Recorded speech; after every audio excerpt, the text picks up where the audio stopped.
Do not be afraid to let God go deep because he is a friend and not afraid. Grace and peace, everybody. Welcome to Sabbath School Study Group. My name is Chris Bailey. This is part 2 of our 5-part series. I forgot to mention it. We're actually on the road in Fort Worth, Texas. Grateful to be here, but even more excited that you're in this study because we've been talking about God's work in our lives, and he wants to work from the inside out. And one thing that can hold us back from letting God do what he does is fear. We can be afraid to let him go deep, right? No one wants to get cut on. Nobody wants to go to surgery. You may know you have to. Well, the good news is that you can be comforted in the surgeon shepherd because God knows where we are. He already knows what's on the inside. So he's not afraid. He wants you to understand first and foremost that in his work, he is a friend.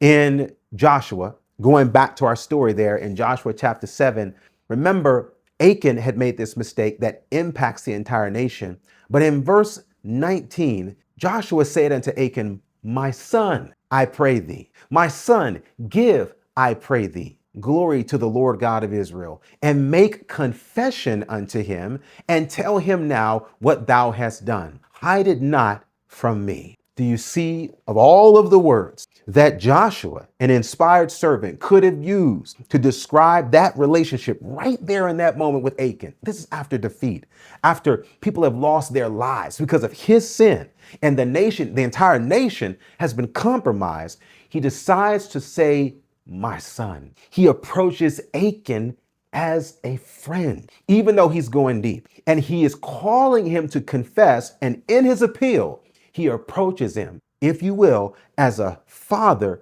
to a son. And so in the same way, God comes to us as a father to a child, a wayward child, a covetous child, a greedy child. But still, no matter what adjective you put in front of the noun, no matter what sin you put in front of the sinner, God still sees us as his children. And he calls him, not calling him out, but calling him up as a son. This is the motion. This is the verbiage to move us to be willing and feel safe enough to confess. This is no different. This heart of God, we don't see it any different in the life of Christ. In Matthew chapter 22, when he was telling a parable about the master approaching the servant who did not get the garment that he freely offered, it says that Jesus says when the king came in to see the guest, he saw there a man which had not on a wedding garment. So this is just a man, but what does he call him? How does he approach this man? In the parable, he saith unto him, friend, how camest thou in hither not having a wedding garment? And he was speechless. Jesus calls the man, the unjust guest, the naked guest, a friend. He calls him a friend. Again, not just trying to call him out, he's trying to call him up. He calls him a friend because he wants him to feel safe enough to acknowledge his mess. But it's not just in a parable. In the very life of Jesus, this was at a situation more critical than Israel with Achen, more critical than a parable that Jesus was just trying to preach. This is when Jesus is in the Garden of Gethsemane. He's approached by the sellout, his sellout apostle, Judas. And when Judas comes to him, what word does Jesus use to describe a deceiver? It says there in Matthew 26:49, and forthwith he came to Jesus and said, Hail, Master, and kissed him.